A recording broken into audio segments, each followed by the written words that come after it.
that it is not bones and remains that is why we are here today. It is because those bones and remains were once flesh and blood. They were the beautiful lives of Black girls, Black children, Black children, Black children, Black children, Black children, Black children, Black children, Black children, who should have been able to grow old, who should have been able to live full lives. And before we leave here today, we want to ground ourselves in the humanity of Delisha and Tree Africa, in the love and the care that their loved ones held for them. So we want to do something a little bit different for a typical kind of move, you know, taken to the streets action. And if you are able, we would like to invite you to sit down with us and listen. One second, listen. Before you sit down though, right? It's a little lopsided. So people, there's more room on this side so people can come up and see what's about to happen here. Make room. We know it's COVID, don't get too close. But please, if you are able, feel free to have a seat. There are steps across the way if that would make you feel more comfortable. There is a ledge by the side if that would make you feel more comfortable. But just for a few moments, we would like to remember the lives, as short and as beautiful and as filled as they were, of Delisha and Tree Africa. How does that sound, everybody?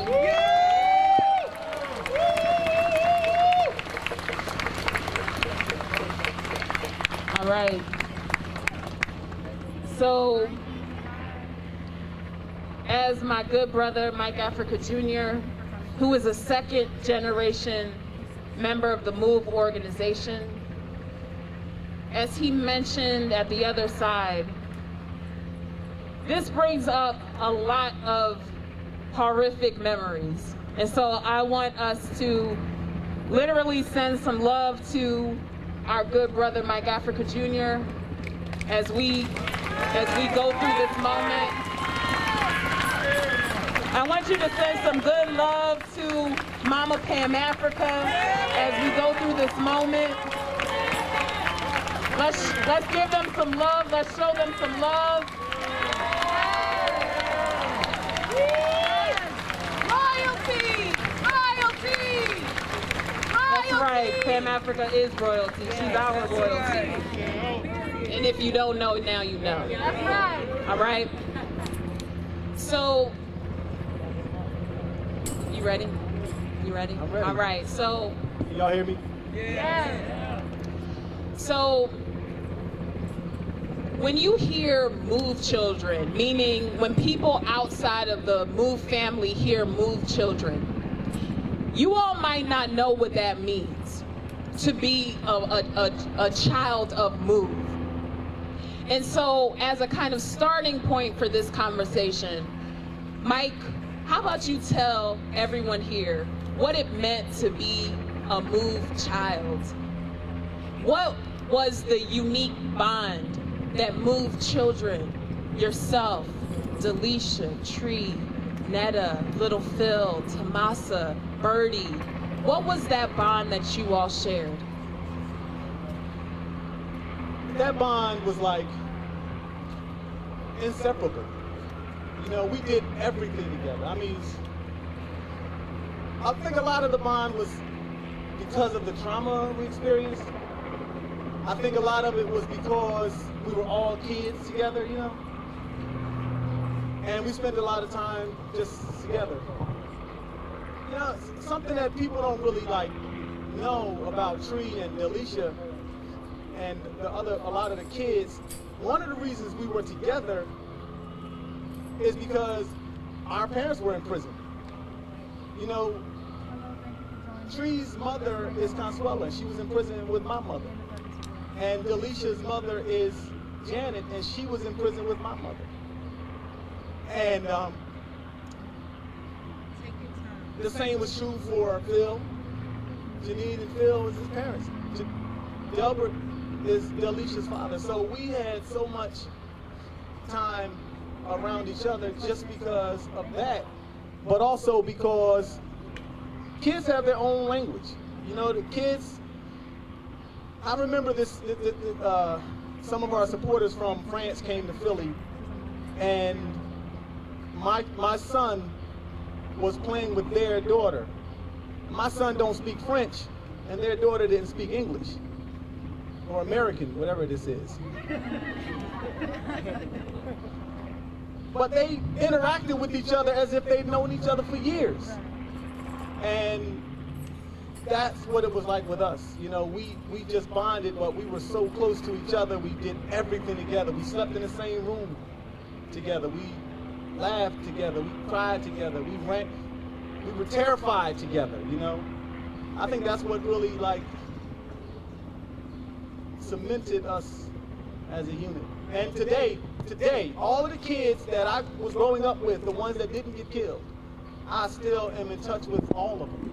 And if too much time go past where I don't see one of them or the other one, I gotta give them a call. What's up? I gotta knock on their door. And the bond is between us. And when we see each other, it's the magic of that childhood that we had. It all comes back. It's like it never went anywhere. So there's something that Mike said that I want to make sure we all understand. So there's nothing lost in translation. He said that one of the things that bonded, moved children together is the fact that their parents were politically imprisoned. And to understand why their parents were politically imprisoned on May 13th, 1985, that means we have to understand something that came before it. And that's August 8th, 1978. So can you, just for the folks who may be hearing this history for the first time, tell us a little bit about that, particularly because you have a very special story that comes out of August 8th, 1978, by which I mean your literal existence, right? Yeah. So, because of the revolutionary mentality of John Africa, you know, our belief is simple: protect life. And we encourage other people to protect life too. And when we say life, we're talking about people, animals, and the environment. And that, having that belief, it's simple. It seems really simple, because it is.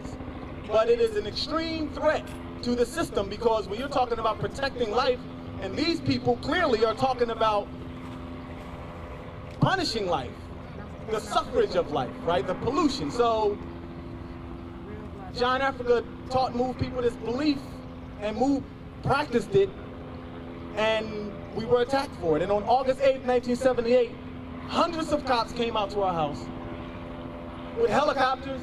They had guns, and they were ready for war. And they assaulted the house, and they assaulted the people in the house.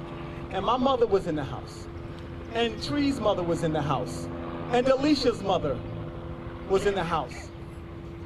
And when they raided the house, they arrested all of the people. They took the kids and studied the kids, and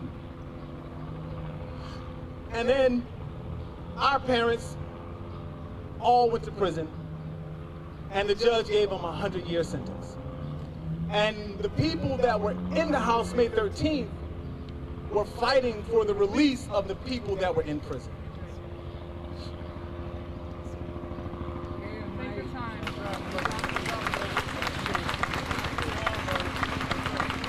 So,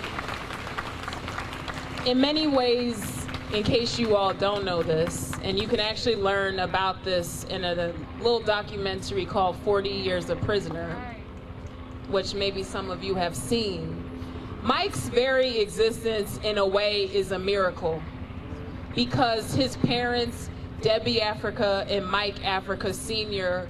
were two members of the Move 9 who were captured on August 8, 1978, and he was born in prison. His mother birthed him in secret, in silence, and the fact that he is here, that he survived 78, that he survived 85 is really something that we should have a hand clap for, honestly. And also, just for context, because I know that some of you are students, some of you may not be from Philadelphia, the site of the police raid of MOVE headquarters in 1978 is literally 5 blocks that way and 3 blocks in the other direction. The bombing of Osage Avenue is literally, let me get my math together, 24 blocks that way and about 3 blocks the other way, right? Just so you understand the cartography, the space that you are in. So we said that we wanted to talk about the humanity of the MOVE children whose lives were stolen. And so I'm wondering if you can share with us some of your memories of them. You were a small boy, but just in talking to you, I know that you have so many fresh, raw, beloved memories of them. So tell us a little bit about the MOVE children. Tell us about their personalities. Tell us about what you remember about their lives, about your lives together. When Tree was the oldest, and because of that, because she was the oldest, a lot of responsibility she took on, and you know, people were expecting more of her too. And one of the ways that she would have a lot of fun would be when we would go to the park. And if we went to a new park, Tree, all of us, especially her though, would scour the park to find the biggest tree, because that was the one that she was going to climb. And she would go so high, the branches that she'd be like sitting on, they looked like they couldn't hold her. But she knew how to navigate those trees like a squirrel. And the other kids they always raced her. They never won. And for years, I thought her name was Tree because she loved trees. I didn't know that her name was Catrice. We didn't have real names. If y'all been around Pam long enough, y'all know I got a nickname. I ain't gonna tell y'all what it is, but if you be around her long enough, you definitely hear it. But Tree was her nickname. It was short for her name. But I just thought that was because she loved trees. And Alicia was like, she was smaller, but she was still one of the older kids to me. She was like the leader of the kids almost. Like she used to tell us what to do. She used to teach us how to get into mischief. Right, because we wasn't supposed to have cooked food, right? So she was the one that would teach us how to get it without getting caught. And I never, I could never do it. I could never do it. I always got caught. And she would be like looking back at me like, nah, that ain't it. And like, some of the things that we used to do, we were so athletic and like strong. Some of the things that we used to do, when I think about it now, it seems like a dream. And I have to, the only way that I can know that it's real is if I ask other people who remember it that I didn't ask about it already. Because some of the things we used to do was like, you know, well, I ain't gonna say because there's little kids out here. But we used to do. Cover your. But that's the things that I remember about them the most. You know, and for a lot of people who don't really understand the trauma that we experienced, just try to imagine at my age, 3, 4, or 5 years old, and they were like 10, 11. We had plans together. We planned to run away just to get away from the confrontational atmosphere. We didn't know what to do. We were just so distraught. And when we came back from Richmond, Virginia, I remember feeling that we were probably out of the chaos, right? Because we got chased out of Richmond just like we got chased out of Philly to Richmond. That's a whole other story, y'all. But in Richmond, we were taken just like we were taken in Philadelphia by the police. And we ran from Richmond to get away from that abusive orphanage. 11 days, hair combed and ripped out of our scalp by the roots and pushed down basement steps and just treated horribly. They said when they got me back, I had a diaper rash nearly to my knees and up to my stomach. Because they just did not take it. And I wasn't the only one. And I wasn't the youngest. But Tree was the oldest, and she was one of the ones that were like, help out, you know, go get things, and just always there. And she never, ever complained. At least not that I heard. She might have complained to the adults, because we moved people. So we would say things like, man, I'm tired of this shit. You can't forget that part. We still move people. But, man. What'd you say? What'd you say, Pam? They fought them motherfuckers too. And all them children, they fought them. And they knew that they were in a damn fight. So when we came back, because Pam was talking about it, we fought. I don't remember a lot of this stuff. People told me this stuff, but they thought them older kids was rumbling to keep them off of us. Tree and Delisha was rumbling the cops as children. They were rumbling them to keep the cops off of us. So when I think about what has happened, what these people have done to them, it is unfathomable. And the other day, as Chris and I were going through these forms and this investigation stuff, trying to figure out and trying to get to the root of this, who would do this, who did this, why did they do this? One of the things that was in those documents was Tree's birth certificate.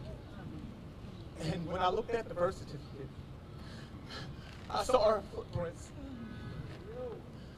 And I saw her birth date. And at the time when we were kids, we didn't celebrate birthdays. We didn't do that. You know, if we needed something, our rules were if you need something, you get it. You don't wait till a day to tell you that you need something. You just get what you need when you need it. But when I looked at her birth date, I never knew that it was the same day as mine. And it was just so striking.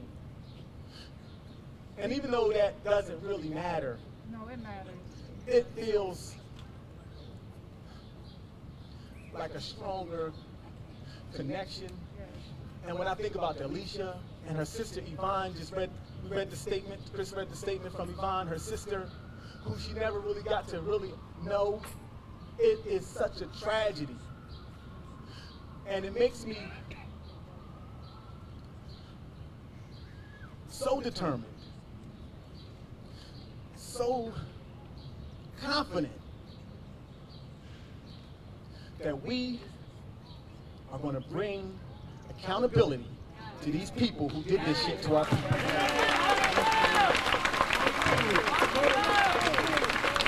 I don't care how much time it takes, and I don't care what it takes.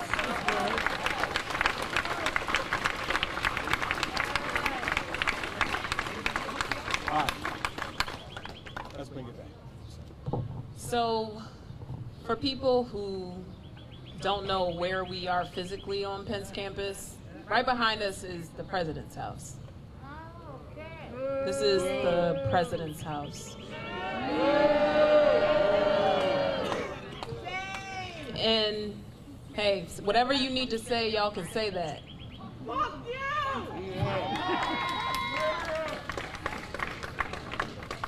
But part of the intention of coming to this place is that in the response that we've seen so far, there have been sidesteps, half-truths, mischaracterizations, falsehoods, shallow apologies that were not delivered to the Move family, but that were sent through the media and on email blasts, but not directly to Move members. And so I hope you all feel how palpable, how present the pain is for members of the Move family who are having to relive all of these traumas anew, with new traumas on top of that, so close to the anniversary of May 13th. This is the first year after the city's so-called apology, and we see that we haven't even uncovered all of the harms, all of the violences.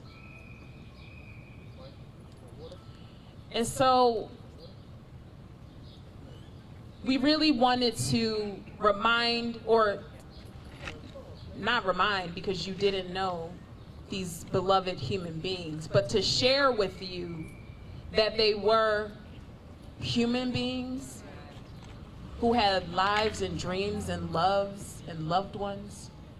And I don't know, there was a story you shared that when we were getting ready for today, you really wanted to tell this story. I don't know if you still want to tell the snow story. Oh, yeah. You don't have to. But you specifically said, don't let me not tell the snow story. So. All right. Yeah. So, all right. This is what Chris talking about. So y'all know when we was kids, we used to run around naked all the time, even in the winter. We were strong, you know. So Tommaso was, one of the kids, and he and I we were crying about something. My grandmother was about to leave the house, and we wanted to go with her. And she, for whatever reason, she couldn't take us with her. So to make us feel better about not being able to go with her, she told us that it was going to snow that day. So we happy. Tommaso used to do this thing where he would run in a circle when he was happy. He would run in a circle, his arms be swinging, and he'd be just going, right? So he had a big stomach, right? And I used to say to him all the time, did you swallow a whole watermelon? And, we had this thing. But anyway, it was snowing, or it didn't snow yet, so we looking outside. It didn't look like it was going to snow. It looked like a regular day like right now. And so we sitting in the window, we hopped up on the windowsill, and we just kind of back to back, just waiting for the snow to fall. Looking out the window, we don't see no snow. We sat there so long, we fell asleep. I don't know how much time passed. When you're a kid, time is different. We fell asleep, and when we woke up, there was snow everywhere.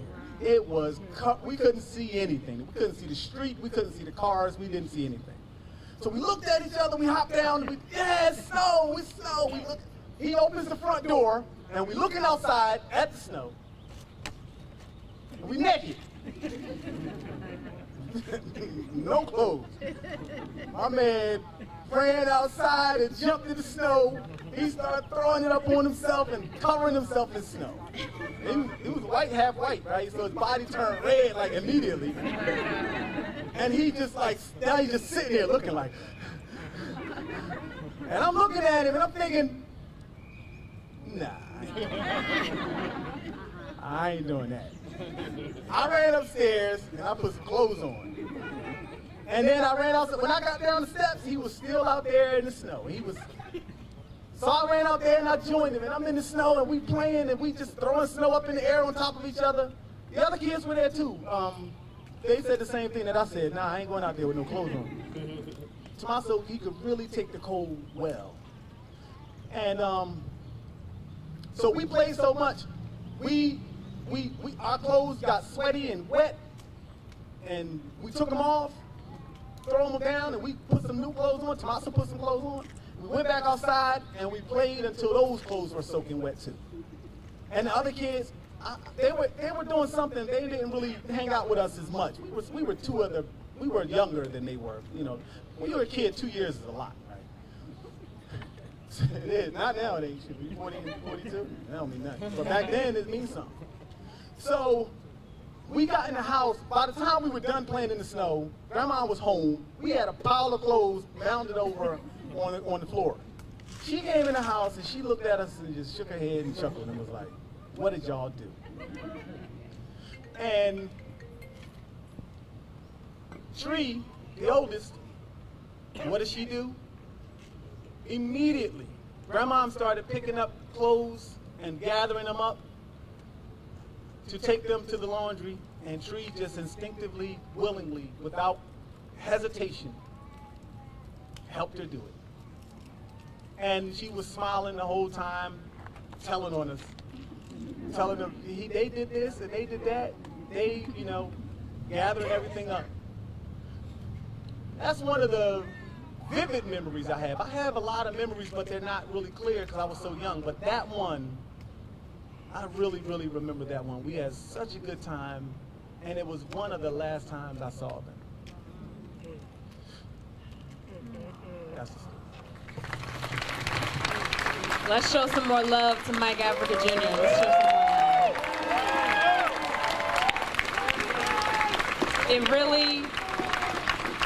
It really takes a lot to, number one, come on this campus, right? It takes a lot to remember these things and then to share them with strangers. And so I really want us to clap just again to show some love for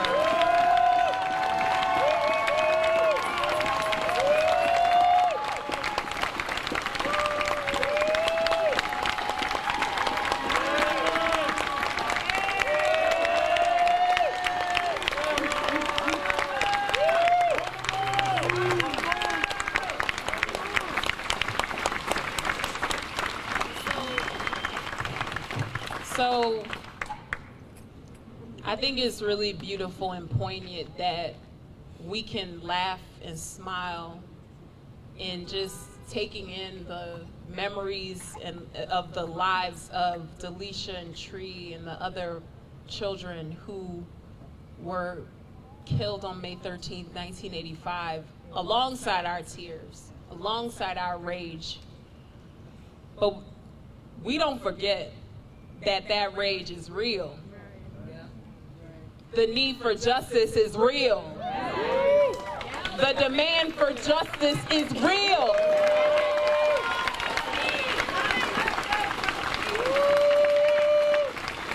And so, one thing that I have found so despicable about the media coverage is that it is centering the doers of the harm, as opposed to the people who have been harmed.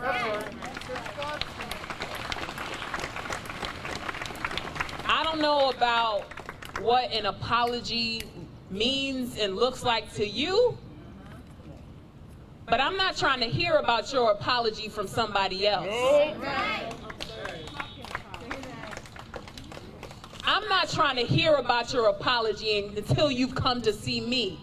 Ask me what I want. That's right. What it would look like for you to repair harm, if repair of harm is even possible. That's right. And so, as a way of kind of closing today, which has been a beautiful day, a beautiful coming together in honor of Delisha and Tree Africa, organized by the people who loved her, them. And so we want to hold space to hear what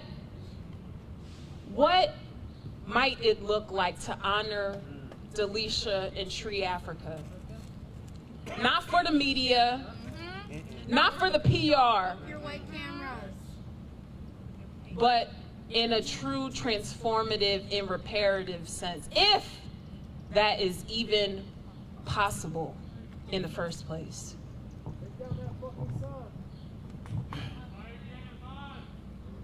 Yeah, somebody said take down that fucking sign. That Wilson Good Street sign. The mayor who was the person who was the mayor that cooperated, that worked with the city police and the state and the military government to drop a bomb on our house. The fact that my sisters are in a laboratory being experimented on and he has a sign, that's one thing that could be done. There's other things that can be done. First of all, let me just say, make no mistake about it, there's nothing that can be done to fix anything, that can repair anything. You can't bring them back. But I mentioned that sign because Mama Maisha, who lives not far from that sign, she has to pass that sign regularly. It's a reminder. But as to how we're going to move forward with this and our strategy, we are assembling a team. We're building a team of strategic-minded people. And we're going to come up with the strategy. And we're going to figure out what the next steps looks like. And we are going to let you know. And we're going to need your help. We're going to need to add extreme pressure. John Africa said the system is controlled by pressure, and you got to keep the pressure on. And we're going to need your help. We're going to need their help. So as we move forward, look out for updates. We got a lot of people that are wanting to talk about this because we got families of other victims. Let's not forget Henrietta Lacks. Right? I just talked to a person. My email has been flooded with people who are complaining about this same type of stuff. I got so many phone calls from people who remember and was a part of and are still suffering today because of what was done at Holmesburg Prison. Acres of skin. And those people were experimented on by doctors from the University of Pennsylvania. So we are going to assemble this team, this crew, this network of organizations and legal people, legal strategists. We're going to figure this out. So if Dr. Alan Mann really believed what he said when he made that quote, that the people, the perpetrators, were never in any way punished, I'm glad he said that. You better get ready. Because if what they should do is expect the type of justice that they would want to see if this was done to their families. Right. All right? That's where we at. So, and one more thing, just so let's make it clear. Like I said earlier, Delisha and Tree were two.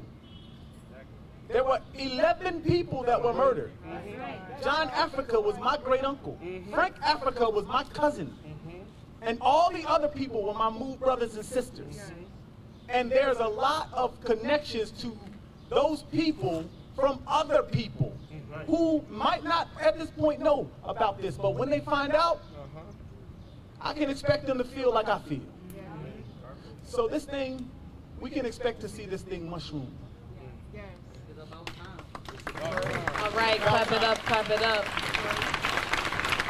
So, it's clear that with the rawness of the pain of all these horrific acts that we're only beginning to understand, because let's be clear, we still don't know a lot of information. We still don't know how, after an investigation was concluded, according to the city's records, how is it that after an investigation is concluded, 2 forensic anthropologists can be given remains for further study. That actually doesn't make any sense. So we need to understand some things about how that happened. We need to understand who all knew and was a part of and was complicit in the retaining of these remains for 36 years. We need to understand what kinds of things were done, the way that they were profited off of, even in their death. And so there's still a lot of answers that need to be offered beyond an apology, right? Fuck their apology. And so maybe by way of closing for real, you can just share a little bit about May 13th, 2021. Yeah, that's right on time. May 13th, we're having an event, an action.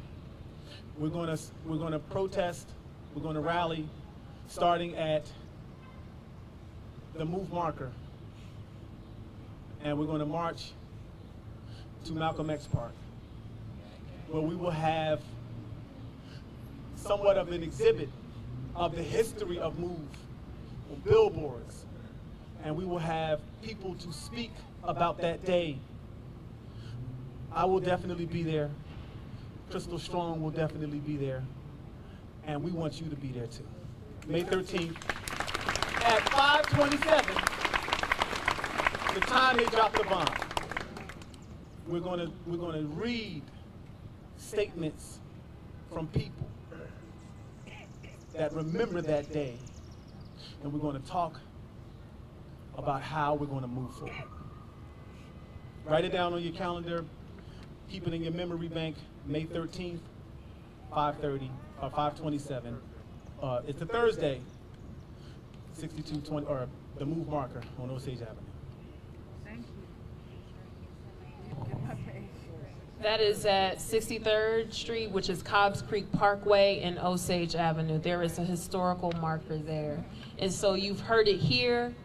The Move family is inviting you to join them and us in a particularly special remembrance of May 13th, 1985. And so we hope to see you there. We thank you for coming this evening. Clap it up, clap it up, clap it up. On the move, on the move, on the move, on the move, on the move, on the move, on the move, on the move, on the move, on the move, on the move, on the move, on the move. Let me say one more thing. Tomorrow night,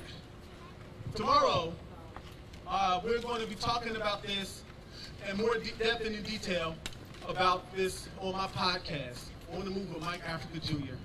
And some more information and updates and developments. You want to mention that really quick?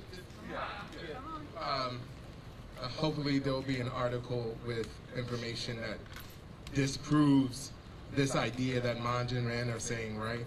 Which is that these remains were unclaimed, right? There's evidence, there's proof that that's a lie. It also refutes this idea that they were given these remains with consent. Right. They were not. Liars. Not by the medical examiner's office, not per the policy of the medical examiner's office. Liars. So like Crystal said, we need to know and understand what happened.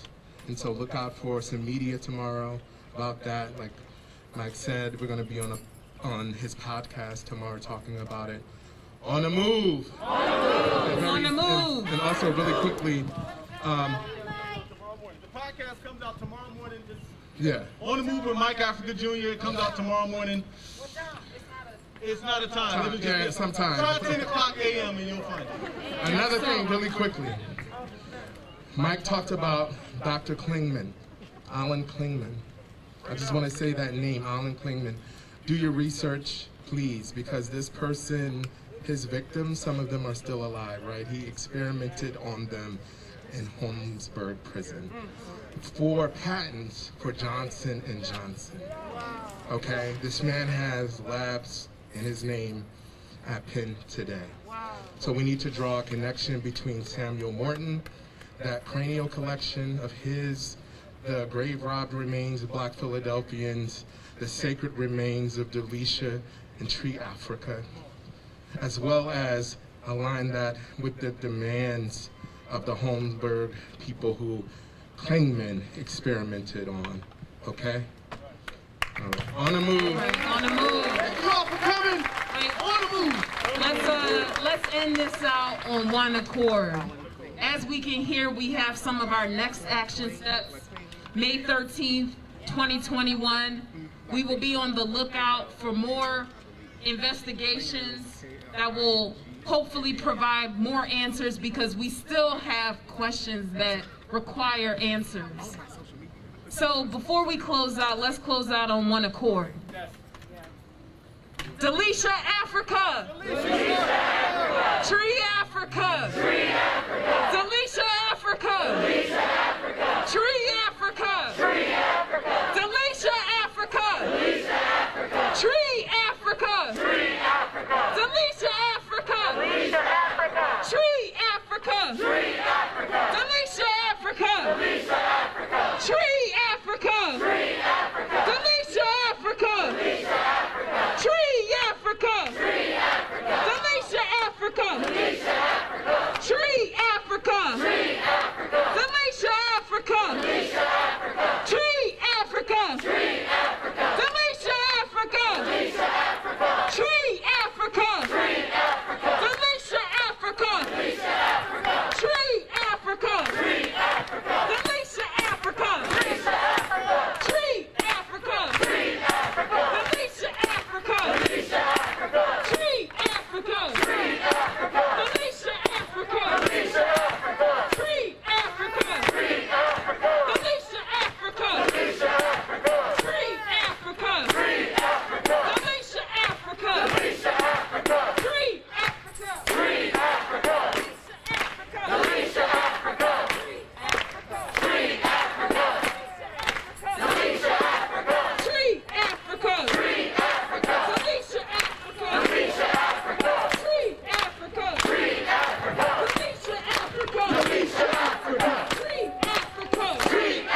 Absolutely.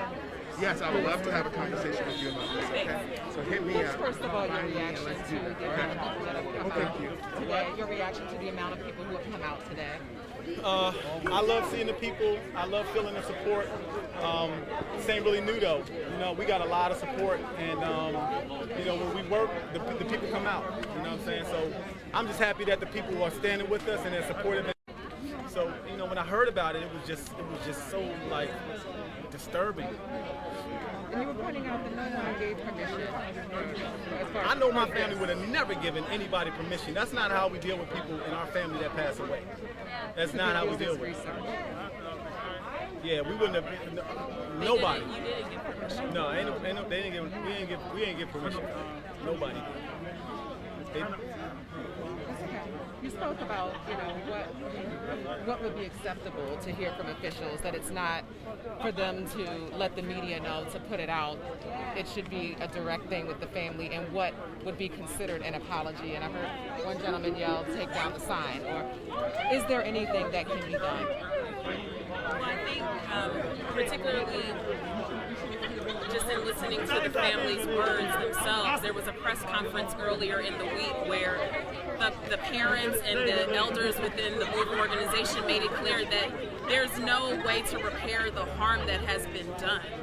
Right? It won't bring back Delisha and Tree and all of the 11 people who were murdered in 1985. However, there is accountability to be had. There are remains to be repatriated.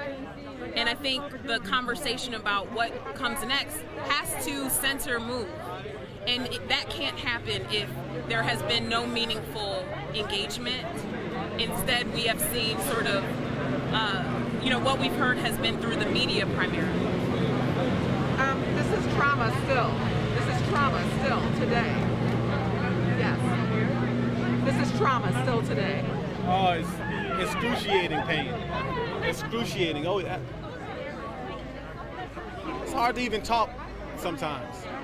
You know, some of the questions that people ask us take us right back to the kids and the memories of them. And to know that they're not here now, it makes you think all kinds of things. Like, you know, who they would have been, what type of adults they would have been, like how old they would have been. They probably would have had kids like I have kids. I mean, they were older than I was. And our kids would have grew up together.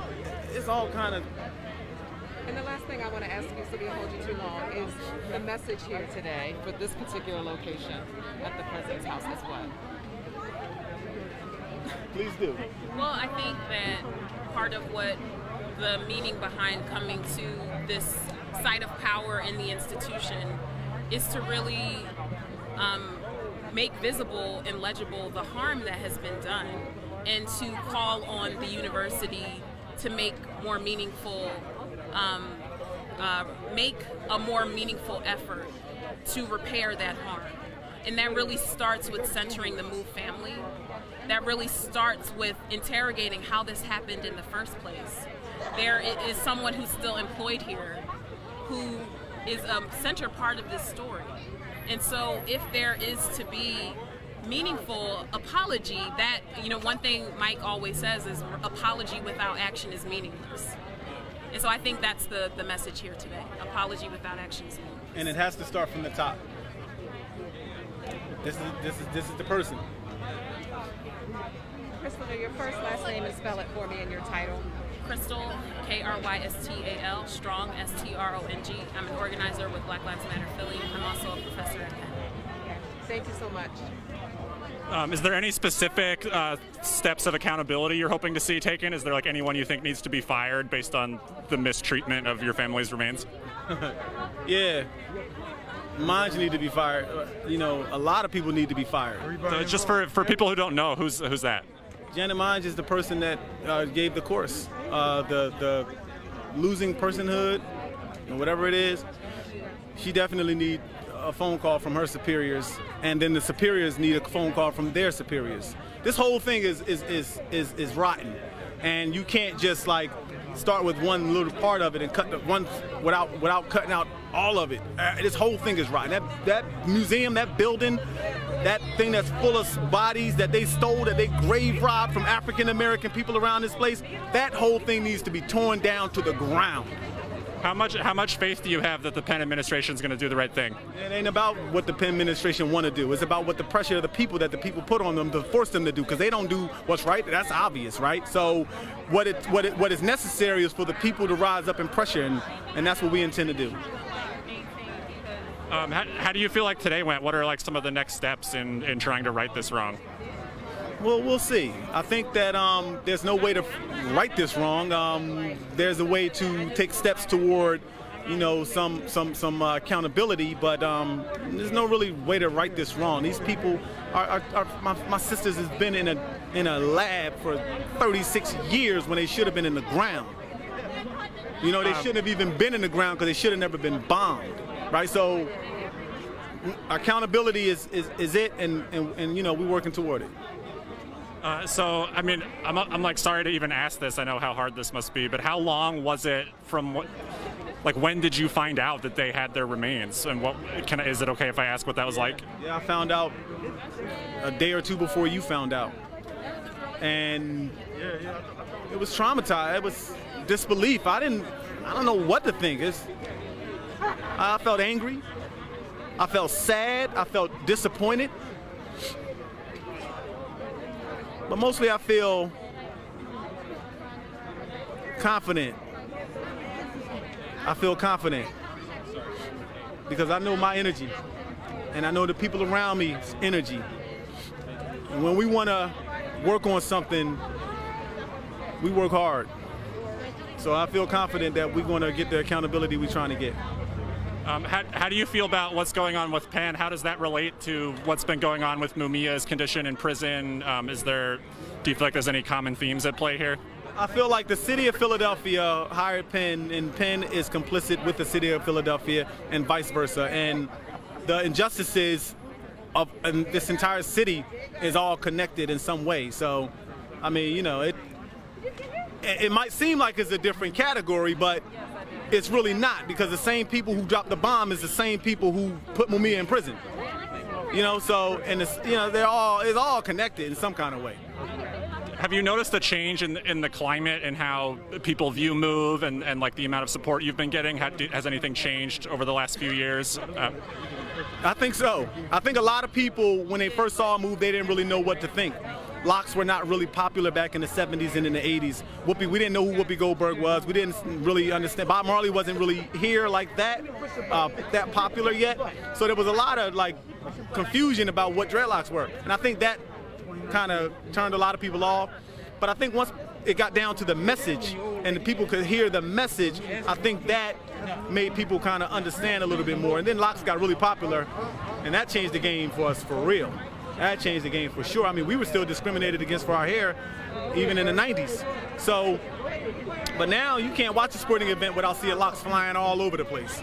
And I think that has a lot to do with the change. I also think that there's a lot more people aware of the global warming crisis. There's a lot more people aware of the issue of the real food shortage. There's a lot of people that are more aware about police brutality and unjust jail terms and mass incarceration. So, and now we're also in the age of, do your own thing. A lot of things that never would have been accepted in the 70s and in the 80s, people are doing openly and getting supported for it. So the whole thing has changed. This world has changed. Do you feel like the nature of how racism manifests in Philadelphia is different than it used to be? And you know what? How it manifests? No. I think the racism in Philadelphia is no different today than it was in 1985 or in 1978 or in 16 whatever. I mean, the racism here, they dropped the bomb on MOVE. They beat people in broad daylight. Jury convict the cops who beat the man, and the judge take the decision out of their hand and let the cops go. Ain't nothing changed. Will Smith said racism isn't getting more common, it's getting filmed, right? I mean, that's real shit. Nothing's changed. This shit is just as bad as it was then. Just real quick, for anyone who's watching who's not super familiar with MOVE, how do you think it's been misrepresented, and what do you think people should know about it? Well, they used to think that we were crazy. People thought MOVE was crazy because we had locks, because we ate raw food. Shit, raw food restaurants are popping up all over the world now. You know what I mean? there's a lot of things that people thought. And a lot of it was perpetrated by the media because they wanted to turn people away from the life and the wisdom that Move was giving them. Move's belief is life. You know, our mission is to encourage people to protect life, people, animals, and the environment. And that mission, the understanding of that mission was lost because there was so much propaganda put out there by the media. But now people are, you know, because they haven't been able to hold up that facade because we've been so busy, you know, putting out information about it that people see it now much more than they did before. But for the people that don't know, come see me. Is there anything else you want to say to anyone that's watching? Come see me. You know, for people that want to learn more information, I'm on Instagram at Mike Africa Jr., Twitter, Mike Africa Jr. 1. You can email me at mikeafricajr@gmail.com. And if you want to get in touch with me for my website, mikeafricajr.com. I mean, come get at me. All right, thanks so much. You got it, man. All right, so we're going to take the stream down in a second here. Thanks, everyone, for joining. My name's Chris. We've been broadcasting live from the University of Pennsylvania area in West Philadelphia. We're here outside the president of the University of Pennsylvania's house. Anyone from Philadelphia, or probably many people in America, are familiar with the history of the MOVE organization, specifically the 1985 MOVE bombing. The actual teachings and overall history of the organization is kind of overshadowed by this event where they had a standoff with the police. The city dropped a bomb on the building and then shot at people trying to escape. I believe 11 people were killed, including several children, and today was a protest reacting to news that broke, I believe, in the last 2 or 3 weeks about Delisha Africa and Tree Africa. Their remains recovered from the burnt out building of MOVE's headquarters after the bombing have been stored very casually and disrespectfully in a cardboard box in a shelf in a storage area at the University of Pennsylvania, and the bones have actually been taken out and displayed with not the respect that people would say they deserve, you know, used as teaching props in an anthropology course. So people have been, MOVE and their supporters have been looking to put pressure on the University of Pennsylvania, and this also comes after last Saturday's rally on the birthday of Mumia Abu-Jamal, who's an imprisoned journalist and Black Panther sort of associated with MOVE, who was framed for the murder of a police officer just a few years before the MOVE bombing. So thanks so much, everyone, for sticking with us for the stream tonight. We're going to bring the stream down. This has been Unicorn Riot live from Philadelphia. Thanks for watching. Thanks for sharing.